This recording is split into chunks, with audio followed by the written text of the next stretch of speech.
कोई सवाल तो कोई जवाब लिखता है। कोई सवाल तो कोई जवाब लिखता है। कोई पूरे तो कोई अधूरे ख्वाब लिखता है। कोई सवाल तो कोई जवाब लिखता है। कोई पूरे तो कोई अधूरे ख्वाब लिखता है। आती है कारीगरी जिसे शब्दों से खेलने की। आती है कारीगरी जिसे शब्दों से खेलने की। चंद शब्दों में मानो पूरी किताब लिखता है। A poet of emotions, a comedian of observation, and a corporate professional by day. तो पीपल ऑफ विदिशा में आज के हमारे मेहमान हैं एक ऐसे व्यक्तित्व जिन्होंने अपने अनुभवों को शब्दों में परोया और साबित किया कि आपको अपना एक ही संस्करण चुनने की जरूरत नहीं है। तो मैं दीपक रघुवंशी कैमरामैन अभय जैन के साथ स्वागत करता हूं आज के हमारे मेहमान हेमंत सिंह राजपूत का। बहुत बहुत स्वागत है आपका। बहुत बहुत धन्यवाद दीपक, आपका और आपकी टीम का मुझे बुलाने के लिए। आप बहुत अच्छा शो कर रहे हैं। देख रहे हैं आप? जी हाँ, बिल्कुल। मैं आपके अभी तक 7 एपिसोड्स आ चुके हैं जी। And I have been very regular follower of your all the episodes. पहले वो हवेली का था, देन हवेली से स्टार्ट होके अभी जो लास्ट वाला किया था, all have been really good. बहुत बहुत धन्यवाद आपका। देखिए आज हमारा फरमाइशों का दौर रहेगा। जी काफी जी फरमाइश करेंगे हम आपसे। जी जी और शो शुरू करने से पहले भी हमारी पहली फरमाइश है जी कि आपने कहा जैसे कि आप हमारा शो देख रहे हैं, जी जी जी। तो हमारे शो के बारे में कुछ लाइनें आपने लिखी हो तो। मैंने हाँ अभी कुछ एक चार चंद पंक्तियाँ लिखी थी, तो वो आपको सुनाना चाहूँगा, आपको और आपकी टीम के लिए। कि पीपल्स ऑफ विदिशा नाम का जो दीपक तुमने जलाया है, जी जी। पीपल्स ऑफ विदिशा नाम का दीपक जो तुमने जलाया है, छोटे शहर की छोटी कहानियों से दुनिया को रूबरू कराया है। बड़े शहर, बड़े लोग, बड़ी घटनाएं तो सभी लोग कवर करते हैं। छोटी कहानियों में छुपी बड़ी सीख को तुमने दुनिया को दिखाया है। क्या बात है, बहुत बहुत बहुत धन्यवाद आपका। जी जी, बहुत ही बढ़िया लाइंस थी। Thank you so much. चलिए अब आज का शो शुरू करते हैं हम। जी पहला सवाल है मेरा आपके लिए जी कि जैसे देखिए एक आर्टिस्ट बनना एक सफर रहता है, जी जी। तो आपको कब रियलाइज हुआ कि मेरे में वो आर्टिस्ट वाली बात है? एक्चुअली वे बैक, मतलब मैं आपको थोड़ा सा before telling about the artist I tell कि क्या है, मैं विदिशा से बिलोंग करता हूँ अभी, हालांकि पिछले 17-18 साल से विदिशा में नहीं हूँ। जी तो कम ही लोग जानते हैं कि मैं यहाँ पे हूँ या नहीं हूँ, यहाँ का हूँ। ये मुझे बताने के लिए I just want to tell कि क्या है, मैं पास में गांव है पीपल खेड़ा फोर्ट, विदिशा से 12-13 किलोमीटर है, तो वहाँ से बिलोंग करते हैं। पूरी पढ़ाई लिखाई यहीं विदिशा में हुई और 23 वर्ष की उम्र में 2007 में मैं भोपाल, देन पुणे, पुणे से हैदराबाद, हैदराबाद से चेन्नई, ऐसे कई जगहों पे घाट घाट का पानी पी के अभी मैं भोपाल में हूँ। और मतलब अपनी जो रेंज है वो रेंज ऐसी है कि I hope I have made my self clear से लेके कायरे तो समझ में आ रही है कि नहीं, सभी चीज़ हम कवर कर सभी चीजें सकते हैं। कवर तो कर लेते हैं। गांव से लेके शहर, और शहर में भी I worked with corporates like EY. तो वहाँ मतलब बड़े से बड़े ऑर्गेनाइजेशन से लेके छोटे से छोटी जगह का भी अनुभव अपने साथ है। तो वही अनुभव जो है मेरे जो लेखन में आते हैं वहाँ आते हैं। अभी क्या है, आपने जैसे पूछा कि मुझे कब रियलाइज़ हुआ कि मैं कोई आर्टिस्ट बन सकता हूँ या नहीं। क्या है, बचपन से हर चीज़ जुड़ी होती है। हर इंसान क्या है, बचपन से जो उसने देखा हुआ होता है, जो वो जिन परिस्थितियों में ढला हुआ होता है, वहाँ से सारी प्रेरणाएं और सारे चीज़ें आती हैं आपको। मैं बचपन में टीवी देखते थे हम लोग, तो कई कवि सम्मेलन आते थे, अपने एसएटीआई कॉलेज में भी कई सम्मेलन होते थे। तो उनको सुन के लगता था कि यार ये बहुत अच्छा बोलते हैं। मतलब एक अटैचमेंट था, वो पल भर में हंसा देते थे, पल भर में रुला भी देते थे। तो शुरू से आखिरी तक उसमें इतने इमोशंस होते थे, I used to get emotional at that time. तो वो चीज़ मतलब कहीं ना कहीं मन में थी। फिर लेकिन जैसे जैसे बड़े आगे बढ़े, लेकिन डर था, स्टेज फियर स्टेज बहुत था, फियर। भयानक था। तो फिर एक दौर आया, 8, 9, 10th के बाद की बात है, तो I started going on stages. छोटी छोटी स्क्रिप्ट्स होती थी स्कूल में, वो किए। बट तब तक कुछ भी नहीं था। बट 2005 के अराउंड क्या हुआ था कि एक लाफ्टर चैलेंज आता था, the the great great Indian Indian laughter laughter challenge. Challenge. तो उसमें क्या हुआ कि उसकी जो भी सुनते थे, तो बहुत मज़ा आता था उसमें, और ऐसा लगता था यार ये मैं भी कर सकता हूँ, मतलब ये मैं भी करूँगा। तो फर्स्ट ईयर में मैंने कुछ किया कॉलेज में, सेंट मैरीज कॉलेज से पास आउट हूँ, तो वहाँ पे किया, बहुत अच्छा गया। बट सेकेंड ईयर में जो मैंने किया, उसमें मैंने अराउंड 15 टू 20 लोगों की मिमिक्री की थी विद इन दैट 5-10 मिनट्स का टाइम। और वो फिर उस दिन जो मुझे बूस्टअप मिला कि नहीं यार मैं कर सकता हूँ, और ऐसा नहीं कि किसी और की स्क्रिप्ट अपन बोल रहे हैं या किसी और के जोक्स हैं वो बोल रहे हैं, खुद की लिखी हुई चीज़ें थी। तो उससे जो सेंस ऑफ सेटिस्फेक्शन मिला, एक थॉट प्रोसेस मिला कि नहीं यार मैं भी कर सकता हूँ ये चीज़, वो कॉन्फिडेंस आया। वो कॉन्फिडेंस आया। फिर एक बहुत अच्छी घटना हुई थी, विदिशा की है, फाइनल ईयर में जब मैं था, तो यहाँ पे टाउन हॉल था नगर पालिका के पीछे। तो उसमें क्या था, एक मतलब एक टैलेंट शो टाइप हुआ था तब, इंडियन आइडल और ये सब बहुत चलते थे। तो विदिशा का एक टैलेंट शो ऑर्गेनाइज हुआ था, 2005-6 की बात है। तो उसमें क्या हुआ था कि I prepared one comic script Indian Idol और विदिशा के, तब एक न्यूज़ चैनल हुआ करता था मधुकर शर्मा जी का, local Madhukar news news, channel हाँ हमारा। लोकल न्यूज़ चैनल जब शुरू शुरू ही हुआ था, तो वो अकेले ही करते थे, तो उनकी मिमिक्री में बहुत अच्छी करता था। और वो थे तो उस दिन। अरे नहीं, उनका क्या हुआ था, मेरा जो था दैट वाज द लास्ट, मतलब जैसे डांस वाले आए, सिंगिंग वाले आए, फिर लास्ट में कॉमेडी वालों का था, तो कॉमेडी वालों में भी मेरा लास्ट था। तो हुआ ये कि तब तक वो नहीं थे। अच्छा। एंड मेरे भी जो शो का था, मैंने कहा कि इंडियन आइडल में ये हीरोज जाते, तो ये कैसे गाना गाते, और लास्ट में जाके था कि उसको कवर कैसे करते मधुकर शर्मा जी अपने विदिशा के न्यूज़ अच्छा। चैनल पे। तो वो चीज़ जो मैंने जैसे ही उनका शुरू किया, तब गुरुचरण सिंह जी भी थे, तब हरि बाबू अग्रवाल जी वो थे नगर पालिका अध्यक्ष, तो वो सब लोग बैठे हुए थे मंच पे। तो मैंने शुरू किया, और उनका जैसे ही शुरू किया एंड उनकी एंट्री हुई, मतलब आप, पता नहीं, परफेक्ट टाइमिंग थी, गॉड्स टाइमिंग। कोइंसिडेंस। तो वो आए और मुझे रोक दिया गया, मुझे लगा पता नहीं गड़बड़ कर दिया मैंने कुछ, तो रोका। फिर बोले नहीं नहीं, अब उनका वाला जो पॉइंट है ना, वहां से फिर से फिर शुरू से स्टार्ट करिए करो। आप। अच्छा। तो वो जो इंसिडेंट हुआ 1-2 मिनट का था, बट उसकी वजह से मतलब क्राउड भी बहुत हंसी मजाक हुआ, and I was referred as winner, मतलब मेरे को विनर घोषित किया गया। और फिर वहां से चला, फिर मैं वो चीज़ मेरे साथ रही। इनफैक्ट तब एक कोचिंग क्लास थी, विजडम इंग्लिश ट्यूटोरियल्स, वहाँ जाता था, तो आकाश शर्मा सर थे वहाँ पे, उन्होंने मुझे बहुत बूस्ट अप किया, उन्होंने मुझे मंच भी दिया, क्लासेस में कुछ भी करना है तो मैं वहाँ पे हर बाई वीकली और मंथली कुछ ना कुछ परफॉर्म करता रहता था, तो मेरे साथ वो चीज़ जुड़ी रही। देन उसके बाद मैं एमबीए के लिए पुणे गया, तो वहाँ पे भी in a span of 2 years time मैंने कम से कम 7-8 शोज़ किए। In fact I got selected in FM also for some special kind of show, but फिर वो हुआ नहीं समहाउ, एंड देन मतलब वो फिर चलता रहा अपना सफ़र।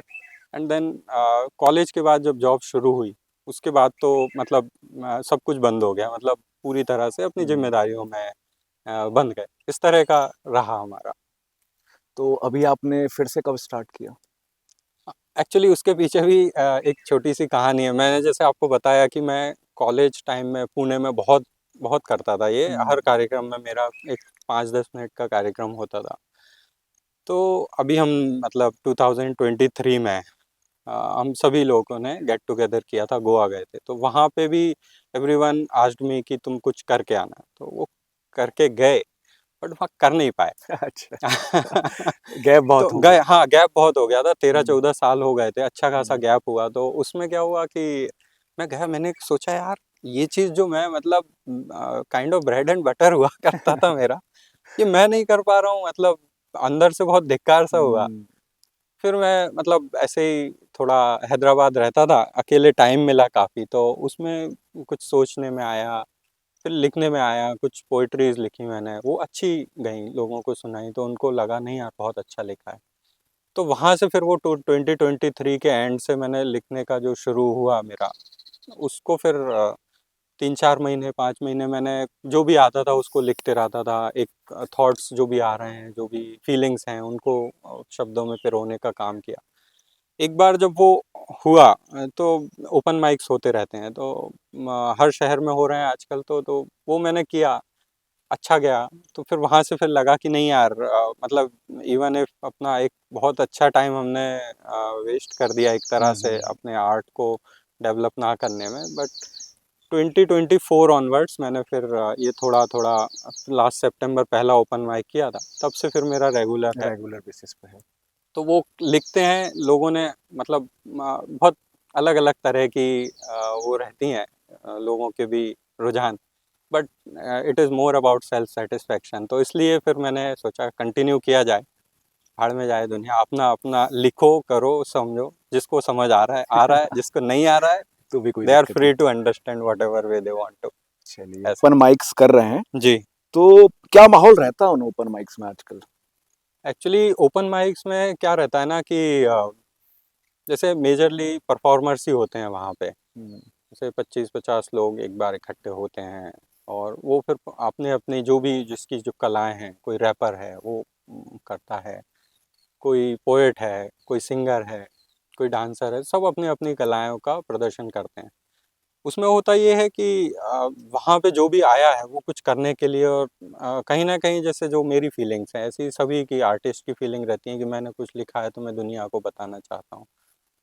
वैसे रहता है, कई बार अच्छे जाते हैं, कई बार बहुत अच्छे नहीं जाते हैं, तो हर तरह का होता है, इस तरह का ही है, ऐसा है। जी। बैक स्टेज क्या चलता रहता है? और बैक स्टेज तो यार ऐसा है कि कई बार आप तैयारी करके जाते हो, बहुत अच्छा तैयार किया कि नहीं यार आज तो मतलब ये मज़ा आ जाएगा, मैं सुनाऊंगा तो बिल्कुल। छा अंदर से जाऊंगा जब एकदम। अपन लिखते हैं तो लगता है कई बार कि यार ये हम्म, तो क्या लिखी यार चीज़।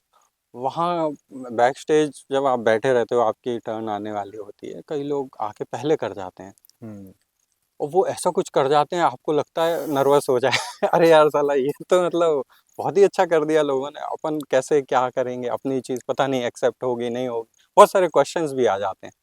तो वो चीज़ें चलती रहती हैं, but as you go on stage, hmm. जैसे ही आप अपना डिलीवरेबल शुरू करते हो, तब फिर कुछ और ध्यान नहीं आता, तब यही रहता है कि इसको डिलीवर करना है अच्छे से, और एक्सेप्ट भी करते हैं लोग, अप्रिशिएट भी करते हैं। बैक स्टेज में मेजरली तो यही चीज़ें रहती हैं, कई बार भूल भी जाते हैं। तो आप तैयारी करके गए, आपने कुछ लिखा, पहली लाइन भूल गए तो फिर क्या, मैं कुछ दोस्तों को बताया भी, यार मैं मतलब यंगस्टर्स आते हैं वो तो यंग में सब याद रहता है, आप आए आप भूल जाते हो, आपका एक बहुत बड़ा पीरियड आपने किया ही नहीं कुछ, ये और फिर दिन भर अपने काम भी मतलब चल काम रहा है, और सब दूसरी चल रहा है। चीज़ें चलती रहती हैं, फैमिली भी है, वर्क हम्म, भी है, प्रोफेशंस भी है, तो भूल जाते हैं। तो एक दोस्त ने मेरे को बोला कि यार जो तेरी नेगेटिव है ना हम्म, चीज़, उसी को पॉजिटिव करके क्यों नहीं सर्व करता। मैंने कहा हाँ सही बात। फिर मैंने एक लाइन लिखी थी कि क्योंकि ओवर थिंकर है ही भाई, हम्म, मतलब हर पोएट थिंकर होता है, कुछ ओवर थिंकर होते हैं, ज़्यादा सोच लेते हैं, बोल नहीं पाते, तो उसके लिए मैंने लिख के शुरू कर देता हूँ मैं इस तरह से कि इतना सोचा इतना सोचा इतना सोचा कि शेख चिल्ली हो गया, हम्म। इतना सोचा इतना सोचा इतना सोचा कि शेख चिल्ली हो गया, एक तगड़ा शेर ज़बां तक आते आते बिल्ली हो गया बिल्ली हो गई, क्या बात। तो उससे क्या है, एक माहौल अच्छा बन हम्म। जाता है, एंड देन फिर आपको थोड़ा मिलता है टाइम कि नहीं अभी एक आध नहीं भी जाएगा सही तो भी ये चलेगा अच्छा शो। आपने बताया जैसे कि बीच का समय था जब हुँ, आप टोटली फोकस अपने जॉब पे, अपने करियर पे, अपनी जिम्मेदारियों पे कर रहे थे। जी, जी, तो देखिए, मैंने एक बात नोटिस की है, चाहे हम कोई सी भी डिग्री कर लें, जी, चाहे हम इंजीनियरिंग करें, जी, एमबीए करें, जी, कोई जी, सा भी सॉफ्टवेयर सीख लें, जी, जी, पर ऑफिस में जाके सर तो खपाना पड़ता है एमएस एक्सेल पे। हाँ जी। आपका एक ही साथी रहता है, जी, जी, माइक्रोसॉफ्ट जी। एक्सेल। जी, जी, जी। तो उसके बारे में कभी कुछ लिखने का सोचा आपने? एक्चुअली आपने जो बोला एमएस एक्सेल एक्चुअल में मेरी ब्रेड एंड बटर ही है। क्या है मैं फाइनेंस साइड से हूँ, तो फाइनेंशियल मॉडलिंग हो या कुछ भी काम हो उसमें एक्सेल का रिक्वायरमेंट रहता है। एक्चुअली एग्जैक्टली एक्सेल को लेके तो नहीं, बट एक्सेल शब्द से मैंने कुछ लिखा था, अभी रिसेंटली लिखा था कि एमएस एक्सेल करते करते कमर ये एक्सेल सी हो गई है। अच्छा। एमएस एक्सेल करते करते कमर ये एक्सेल सी हो गई है, काया ज्योति छरहरी सी तोन के नीचे वो खो गई है।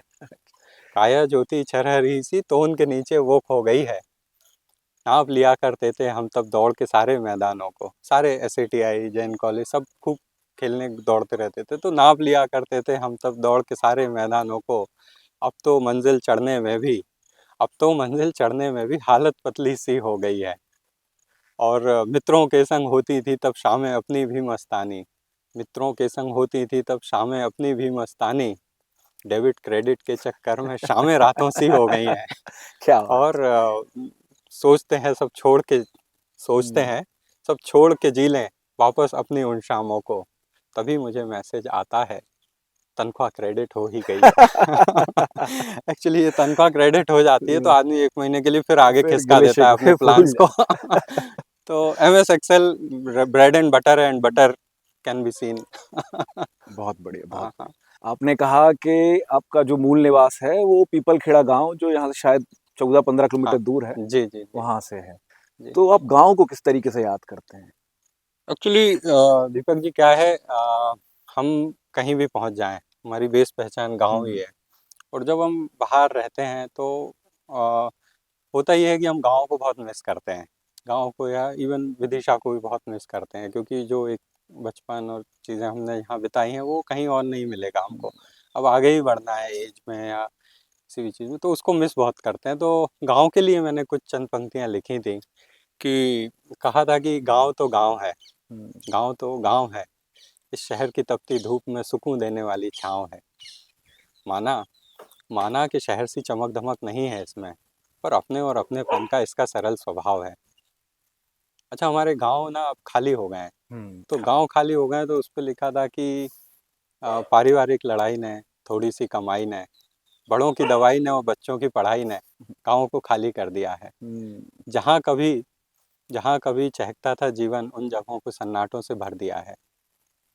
एक समय था खूब चहकते थे अटारी और दहलान, खेत और खलिहान, बच्चों से घिरे जामुन खजूर और आम, बच्चों से घिरे जामुन खजूर और आम, सबके साथ कुएं और नदियों पे स्नान, सुबह की राम राम से लेके शाम को अलाय पे बातों का आदान प्रदान। हम्म, अब तो जाते हैं अपने ही गांव में जैसे हो कोई मेहमान, और जाना तो चाहते हैं अब भी उस दौर में, पर अब ये लगता है एक असंभव सा अरमान।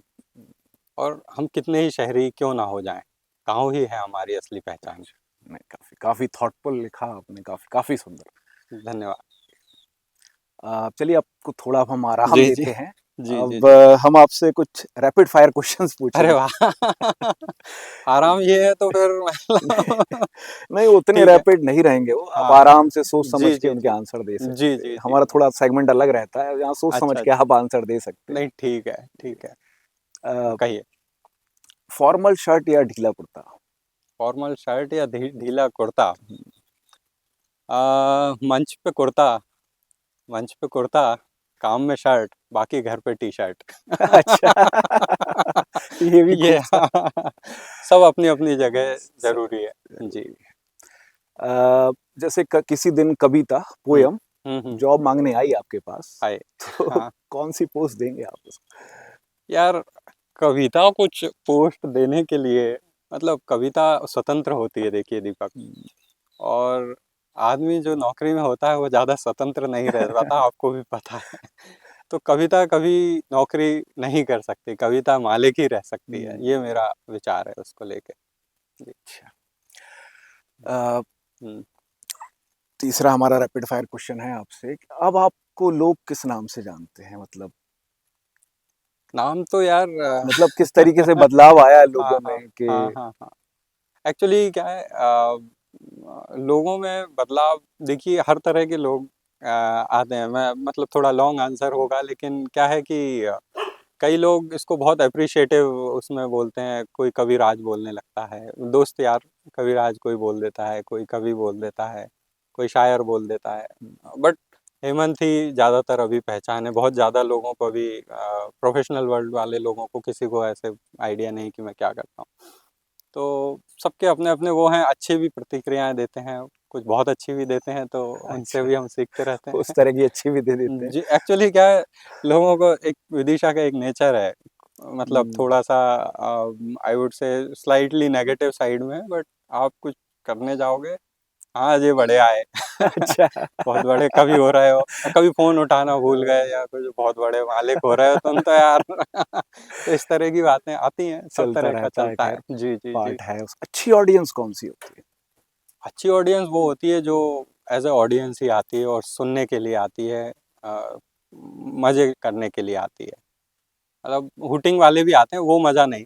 बट कभी भी कोई कवि सम्मेलन हो या कहीं भी आप गए तो आप क्या वहाँ से लेके जा रहे हो, क्योंकि कवि जो भी लिखता है या शायर जो भी बोल रहा है वो कहीं ना कहीं कुछ अनुभव होंगे, कुछ फीलिंग्स होंगी, उनके आधार पे उसने लिखा है। और हम सभी किसी ना किसी फीलिंग से किसी ना किसी दौर में हर फीलिंग से गुजरते हैं। तो वो आपको कौन सी चीज़ टक कर जाए, वो सुनने वाले अगर हैं तो वो बेस्ट ऑडियंस रहती है। वो कई बार क्या होता है कि कई लोग आते हैं, मतलब साल भर बाद मिले, यार तुमने जो वो बात बोली थी ना, that has changed my outlook towards this thing, मतलब ऐसे लोग भी आते हैं। तो आपके अनुभव से कईयों को दिशा भी मिलती है, तो मतलब बहुत अच्छी काफी मजेदार। मज़ेदार रहता है। जी जी। ये थे हमारे रैपिड फायर क्वेश्चंस, अच्छा, जो रैपिड भी नहीं थे। चलो फायर जरूर थे। फायर जरूर थे। हाँ अ, चलिए इस बातचीत का दौर और आगे बढ़ाते हैं। जी। ऐसा कुछ कभी आपने कुछ लिखा हो या परफॉर्म किया हो हम्म। जो आपके दिल के बहुत करीब रहा हो? हाँ, एक्चुअली क्या है, मैंने जैसे आपको कहा कि हर फीलिंग्स के बारे में या हमारे आसपास जो भी घटित हो रहा है उसके बारे में कई चीज़ें आपको बहुत जम के डिस्टर्ब भी कर देती हैं।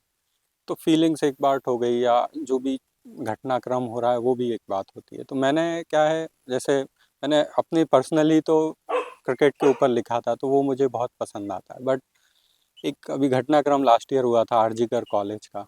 कोलकाता हाँ, वाला। कोलकाता के। तो उसने ना बहुत डिस्टर्ब कर दिया था, तो मैंने उसके ऊपर कुछ लिखा था और वो परफॉर्म भी किया। मतलब लोगों को अच्छा लगे ना लगे, उसको उस इंटेंशन से नहीं लिखा था। बट वो मैंने अभी तक का सबसे अच्छा जो कुछ भी लिखा है वो लिखा है। और उसमें जैसे कुछ पूरे लाइंस देश, जिसकी। एक्चुअली वो है तो काफ़ी बड़ी, हम्म, बट उसमें दो पंक्तियां जो लिखी थी कि क्या होता है, हमारे देश में ऐसे ही कुछ भी गलत काम करके ऐसे निकल जाते हैं लोग, फ्री हो जाते हैं। तो उनकी सज़ा कैसी होनी चाहिए, और देश में जो आक्रोश है, लोगों में जो आक्रोश है, उसको लिखते हुए दो पंक्तियां लिखी थी, वो मैं सुनाता हूँ कि आज़ादी इतनी मिले उसे की, आज़ादी इतनी मिले उसे कि सांसें भी काफ़ी लगे, और सज़ा मिले उसको ऐसे कि फांसी भी माफ़ी लगे। क्या बात है। चलिए आपसे बहुत मजा आया आपसे बातचीत जी, करके। मुझे भी बहुत मज़ा आया एक्चुअली। इस हाँ शो का हम अंत करेंगे, लेकिन जी। शो का अंत करने से पहले एक हमारी आखिरी फरमाइश और है आपसे अच्छा जी। कि आप जो मेरे, आपके, हमारे अपने विदिशा के बारे में कुछ आपने लिखा हो कभी तो सुनाइए। जी, तो विदिशा के लिए जो लिखा था कि छोटा सा शहर है पर नाम बड़ा है, छोटा सा शहर है पर नाम बड़ा है, रामायण महाभारत के काल से ही मजबूती से खड़ा है। अच्छा। हाँ, विदिशा खड़ा है जी जी एक्चुअली, जी, है ना। बिल्कुल बिल्कुल। इसमें विदिशा की तोपें हों, हम्म, भेलसा की तोप हो या फसलें, हम्म, सभी ने इतिहास गढ़ा है। बेतवा का तट हो, बेतवा मैया का तट हो, चरण तीर्थ का धाम हो, या रंगई के हनुमान हो। अरे, जी बेतवा जी। मैया का तट हो, हम्म, शरण तीर्थ का धाम हो, या रंगई के हम्म, हनुमान हो, इनकी कृपा से ही हर शख्स आगे बढ़ा है, क्योंकि उनसे ही बढ़ते हैं नहीं अपन बिल्कुल। आगे। फिर विजय महल हो, सांची हो, हलाली हो, उदयगिरी हो, इन सब का आकर्षण सबके मन में बसा है। हम्म, और कैलाश सत्यार्थी सा समाज सेवक हो, या अटल जी सा राजनेता हो, दोनों ने ही लोगों के लिए हर परिस्थिति से लड़ा है। उसके बाद लिखा है कि मूंगा की कचौड़ी हो, ब्रज की लस्सी हो, हम्म, मूंगा की कचौड़ी हो, या प्रेमी का नमकीन हो, हम्म, सभी की जुबान पे इसका स्वाद चढ़ा है।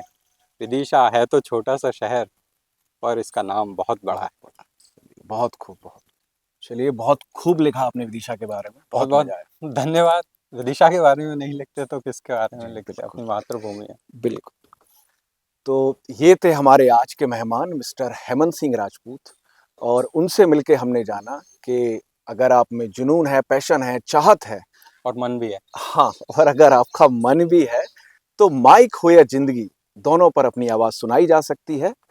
उनसे मिलके हमने जाना कि आर्टिस्ट बनना एक डिसीजन नहीं है, ये एक एहसास है, एक महसूस करने वाला सफर है, जिसकी शुरुआत कभी भी की जा सकती है और फिर से शुरुआत भी कभी भी की जा सकती रीस्टार्ट कर है, सकते हैं कभी। रीस्टार्ट आप कर सकते हैं। देखते रहिए पीपल ऑफ विदिशा, क्योंकि अब छोटे शहरों की कहानियां केवल सुनी नहीं, महसूस भी की जाती हैं। और अगर आपको हमारे वीडियो अच्छे लग रहे हैं तो लाइक शेयर सब्सक्राइब भी जरूर करें, जिससे हमारा मोटिवेशन बना रहे। फिर मिलेंगे एक नए मेहमान, एक नए किरदार के साथ। सी यू, बाय बाय।